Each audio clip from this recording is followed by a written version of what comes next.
우리는 매주 요한복음 말씀을 함께 나누고 있습니다. 지난 주일 세례 요한과 예수님이 같은 지역에서 세례를 베푸는 장면을 우리가 나누었습니다. 그 순간 세례 요한의 제자들이 이야기하죠. 예수님께 많은 사람들이 몰려가고 있습니다. 그때 세례 요한의 반응이 그 마음 가운데의 기쁨을 빼앗기지 아니하고 오히려 그것을 그대로 받아들이면서 예수님이 어떤 분이신지 다시 제자들에게 가르치는 그러한 모습을 우리가 살펴보았습니다. 그러면서 이렇게 고백하죠. 주님은 위대해져야 하시고 나는 낮아져야 한다. 주님은 흥하셔야 하고 나는 쇠하여야 한다 말씀을 하셨어요. 자, 그리고 나서 오늘 본문이 이어집니다. 예수님께서 그 자리를 떠나세요. 4장 3절 말씀입니다. 제가 읽어드릴게요. 자, 그래서 예수께서는 유대를 떠나 다시 갈릴리로 가셨습니다. 갈릴리로 들어가려면 사마리아 지방을 거쳐야만 했습니다. 예수님이 유대를 떠나서 갈릴리로 가시는데 여기에 한 지역의 이름을 딱 꼭 집어서 말씀하시는 걸 보게 돼요. 그 지방이 어디입니까? 사마리아 지방입니다. 자, 지도를 한번 보십시오. 자, 여기서 보시면 밑에 이스라엘 지역의 파란색 지역이 유다 지역이고요. 그 위에 보라색 전체 지역 있죠? 거기가 사마리아 지역입니다. 자, 사마리아 지역 전체 보라색 중에 한 가운데가 사마리아 성이 있는 곳이에요. 사마리아 성전이 있는 곳입니다.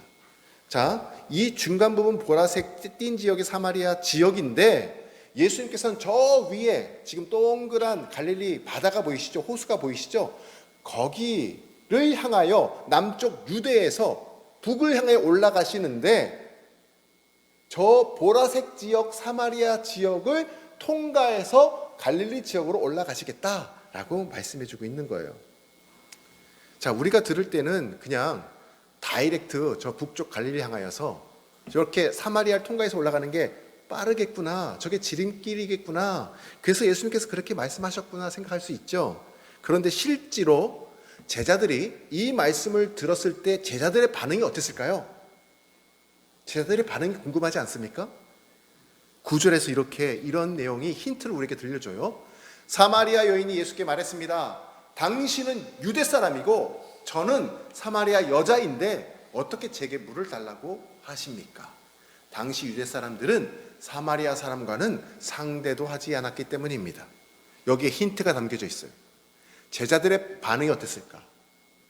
상종하지 않았던 사람들이라는 거예요. 사마리아 사람들이. 같이 식사는 절대 꿈도 꿀 수가 없고 함께 있는 것조차도 꿈꿀 수 없는 사람들을 향해서 주님께서 지금 가신다라고 말씀하고 있어요. 상대하지 않는 사람들. 자, 그러면 왜 그럴까요? 역사적 스토리가 있겠죠. 자, 그 이유가 언제부터 흘러나오기 시작하냐면 BC 930년이 뭐냐면 이 이스라엘이 북이스라엘 남유다로 완전히 두 동강 날 때입니다. 그게 930년도예요. 그 사진입니다. 북이스라엘 노란색 지역, 그 다음에 남유다. 자, 남유다는 지금 유대 지역과 똑같죠? 저 빨간색 지역 바로 위가 아까 봤던 보라색 지역 사마리아 땅이 포함되어 있습니다.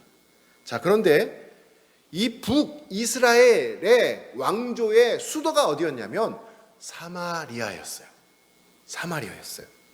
자, 그 이야기가 열왕기상 16장 24절에 나옵니다. 보십시오. 오므리는 은 2달란트를 주고 세멜에게서 사마리아 산지를 사가지고 산 위에 성을 건축하고 그 산의 이전 주인인 세멜의 이름을 따서 그 성을 사마리아라고 불렀습니다. 자, 오므리한 사람이 저 북이스라엘 가운데 사마리아 지역 가운데 그 사마리아 성을 세웠던 그 지역을 은 2달란트를 주고 사는 거예요. 근데 그 원래 주인이 누구였냐면 세멜이라는 사람이에요. 그러니까 그 세멜에게서 그 땅을 사면서 그 세멜이라는 사람의 이름을 갖다가 세멜이라서 사마리아라고 이름을 짓게 된 거죠. 그런데 북이스라엘의 수도가 바로 이 세멜 이름을 따서 지은 사마리아가 되게 됩니다. 그리고 북이스라엘 왕조가 먼저 멸망을 당하게 되는데 그게 아수르에 의해서 약 200년이 흘러서 722년 BC 722년에 멸망을 당하게 됩니다. 자, 그때 지역인데 가운데 넓게 갈색, 조금 진한 갈색으로 펴져 있죠. 가운데 빨간색 줄이 있는 이게 전체 아수르가 다스렸던 영토예요. 확장했던 영토예요. 그러니까 지금 저 지중해 끝자락에 있는 이스라엘 땅도 다 점령을 하게 됩니다. 그때 북이스라엘이 멸망하게 되는데 여러분 보실 때에 오른쪽에 빨간색이 시작되는 점이 있죠. 그 점이 사마리아예요. 자, 그 점 사마리아 지역에서 2만 7천 명을 포로로 끌고 저 끝에 매대 있는 데까지 왼쪽에 있는 그 아수르에 있는 곳까지 끌고 갑니다. 2만 7천 명을. 자, 그러면 전체 인구는 더 많이 있었을 거 아니에요. 2만 7천 명을 끌려갔고 나머지 사람들은 그곳에서 살고 있잖아요. 흩어져서. 뿔뿔이 다 흩어졌어요. 도망갔어요. 그런데 그 나머지 사람들은 어떻게 됐느냐? 이 전체를 다스리면서 점령했던 지역의 사람들, 대표적으로 바벨론, 구다, 아와, 하맛, 스발와임 이런 지역의 사람들을 다 끌어다가 저 사마리아 지역으로 데리고 와가지고 그곳에 강제로 정착을 시켜요. 자, 그러면 어떤 일이 벌어지느냐? 시간이 흐르면서 서로 교제하다가 결혼을 하기 시작해. 혈통이 섞여요. 그리고 그것만 되는 게 아니라 각자 자기들이 믿던 신상을 가지고 와가지고 제단을 쌓았거든요. 이게 종교가 섞이기 시작해. 하나님 여호와를 안 섬긴 게 아니에요. 여호와도 섬기면서 바벨론 신도 섬기고 하맛의 신도 섬기고 다 골고루 섞이다 보니까 우상 숭배가 팽배해졌어요. 혈통이 섞였어요. 우상 숭배가 섞였어요. 자, 이러다 보니까 사마리아 땅이 천대받기 시작하는 거예요. 누구한테? 그 밑에 남쪽 유대 사람들한테 저기는 혈통도 섞이고 우상 숭배하는 땅으로 천대받히기 시작한 겁니다. 그래서 이스라엘 남쪽 유대 사람들이 상종을 하지 않았던 거예요. 심지어 유대 사람들은 예수님 당시에도 이게 계속해서 이어지고 있었는데 사마리아 사람들을 짐승반도 못하게 여겼던 것을 보게 됩니다. 자, 그래서 보통 유대 사람들이 갈릴리 지역으로 가면은 저건 이제 포로로 끌려가던 장면의 모습이었어요. 자, 보통 이 사진처럼 유대 사람들이 올라가려면 예수님 말한 것처럼 저 파란색 길로 직진 사마리아를 통과해서 가면 되는데 유대 사람들은 단 한 명도 그렇게 가지 않고 어떻게 갔느냐? 우회해서 가요. 빨간 길 보이시죠? 삥 둘러서 요단강 건너편 길로 쭉 평야를 따라서 거꾸로 다시 올라가서 가는 먼 길을 택해서 갑니다. 이 상황에서 오늘 본문을 읽으면 은혜가 돼요. 4절 말씀에 예수님께서 뭐라고 말씀하시냐면 사마리아를 통과해야겠다라고 말씀하세요. 이 순간 제자들의 얼굴 표정이 어떻겠느냐 이거예요. 굉장히 당혹스러워했을 거예요. 그러나 예수님은 공생의 사역 가운데 멸시받고 천대받는 사마리아 사람들에게 아주 특별한 관심을 갖고 계셨다는 것을 보게 됩니다. 예를 들어서 이런 거예요. 누가복음 10장에서 한 사람이 예루살렘을 떠나서 여리고로 가는데 가는 길에 누구를 만나요? 강도를 만나요. 자, 강도를 만났는데 그 사람을 제일 먼저 제사장이 봅니다. 지나쳐요. 두 번째 누가 봅니까? 레위인이 봅니다. 그런데도 지나쳐요. 세 번째 누가 봅니까? 세 번째 사람이 그를 도와주잖아요. 사마리아 사람이라고 예수님께서 꼭 언급을 하세요. 거기뿐만이 아니에요. 누가복음 17장에 보면은 문둥병자 10명을 예수님께서 고쳐주시는데 그 중에 고치신 이후에 내 9은 어디 있느냐라고 말씀을 하세요. 한 명이 돌아오거든요. 그 돌아온 사람에게 물어보는 거예요. 9명이 누구였느냐? 유대 사람들이었어요. 그 남쪽 유대 사람들. 근데 그 돌아온 한 사람이 누구였느냐? 사마리아 사람이었어요.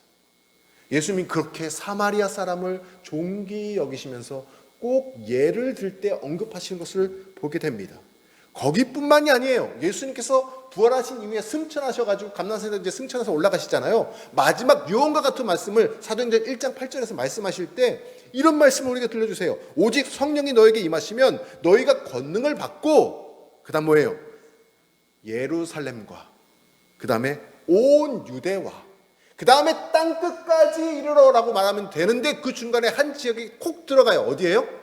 사마리아예요. 신비로워요. 예수님은 그렇게 멸시받고 천대받는 그들을 너무나 사랑하셨던 것 같아요.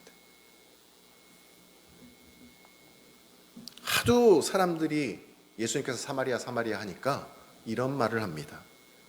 요한복음 8장 48절에 보면, 이제 다음에 우리가 또 이 말씀을 살펴볼 텐데, 유대인들이 대답하여 이르되 우리가 너를, 여기서 너는 예수님이에요. 우리가 너를 사마리아 사람이라. 예수님 보고 당신 사마리아 사람 아니냐? 이건 욕을 하는 거예요. 천대하는 말을 하는 거예요. 또는 귀신이 들렸다. 귀신 들렸다는 것도 욕이잖아요. 그러니까 유대인들이 예수님을 지금 야, 너 당신 사마리아 사람 아니야? 이렇게 말하는 것을 보게 됩니다. 하도 사마리아 사마리아 얘기하시니까. 사마리아 사람의 많은 관심을 가지시니까 예수님 향해 에이, 저 사람 혹시 사마리아 사람 아닐까라는 말이 들려올 정도였어요. 여러분, 이 말씀을 살펴보면서 정말 우리에게 너무나 큰 은혜가 되는 것을 보게 됩니다. 우리 주님은 사람들이 그토록 멸시하고 천대하고 더럽다 말하는 그 땅을 더럽다 말하지 않으시고, 그 사람을 멸시하지 않으시고 찾아가 주신 분이시라는 것을 꼭 믿으시기를 바랍니다. 얼마나 우리에게 위로가 되는지 몰라요.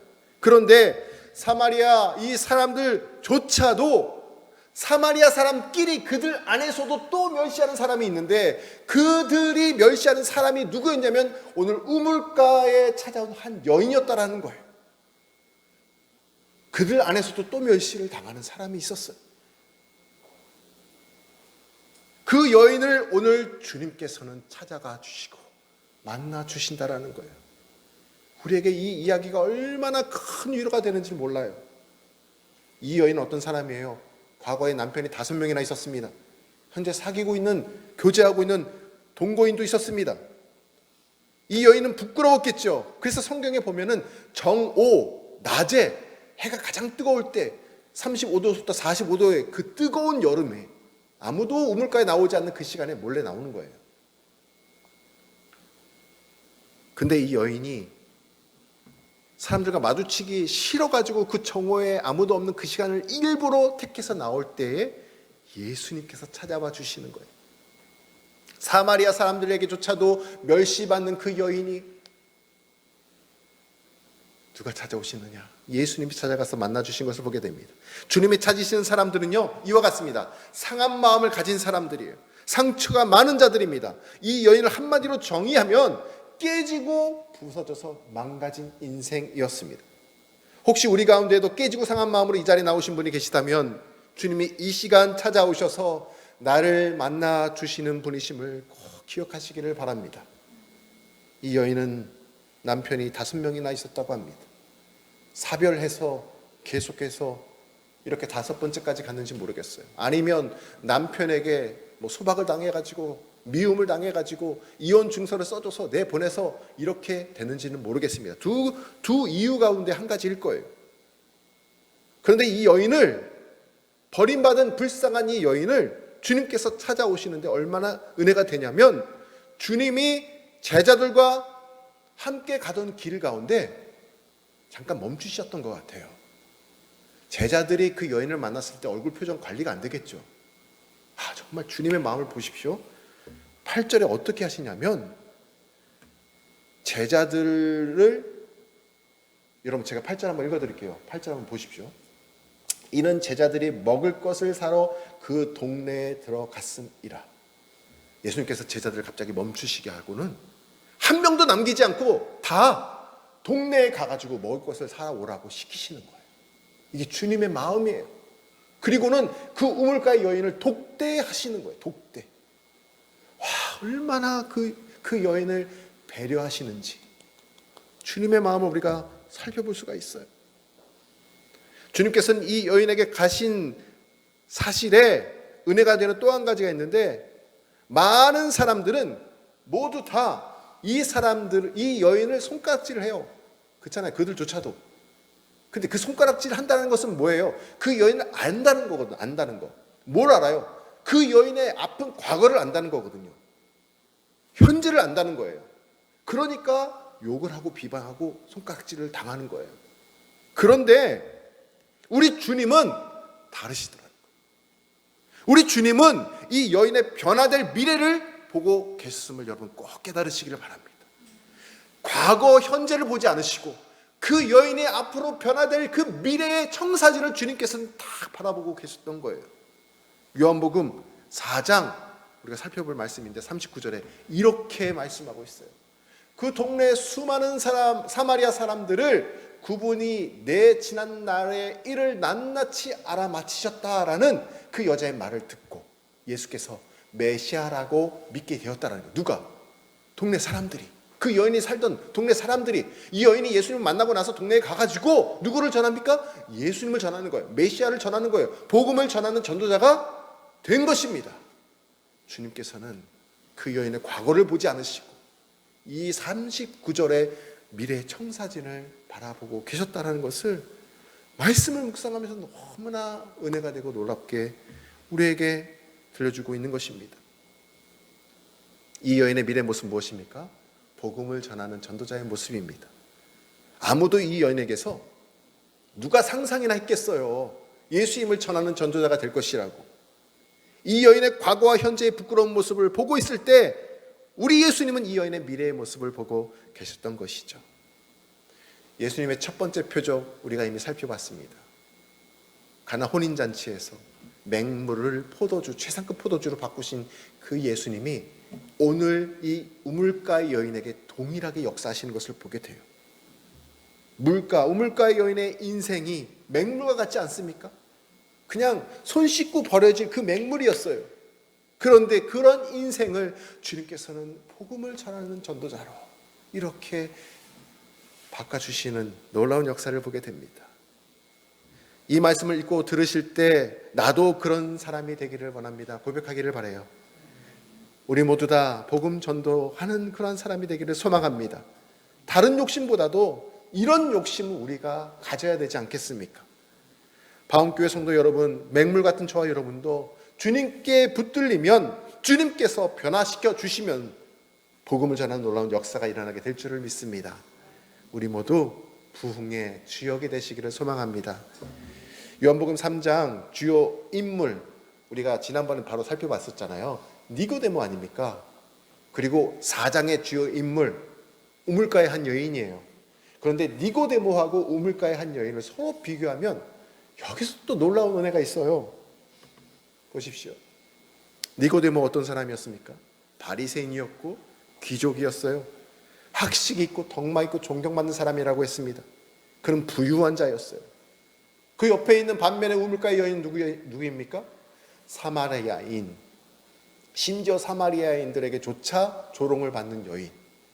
맹물 같은 인생이었죠. 가난한 사람, 멸시받고 천대받는 사람, 배운 것 없는 사람이었어요. 그런데 성경이 이 두 사람을 지금 3장과 4장에서 나란히 소개시켜 주면서 하고자 하는 말씀이 있었다라는 거예요. 하고자 하는 말씀. 뭐예요? 두 사람 다 예수님이 필요하다는 것입니다. 할렐루야. 두 사람 다 예수님이 필요해요. 니고데모와 같은 사람을 통해서 우리에게 알려주는 것은 구원의 은혜가 필요하지 않는 사람은 아무도 없다는 것입니다. 사마리아 여인을 통해서 우리에게 알려주는 건 뭐예요? 구원의 은혜에서 배제될 사람은 아무도 없다는 것입니다. 할렐루야. 얼마나 우리에게 은혜가 되는지 모르겠어요. 우리 가운데에 니고데모 같은 분이 있을 수도 있고 우물가의 한 여인 같은 분이 있을 수도 있습니다. 중요한 것은 우리 모두 다 예수님이 필요한 존재라는 것을 꼭 깨달으시기를 바랍니다.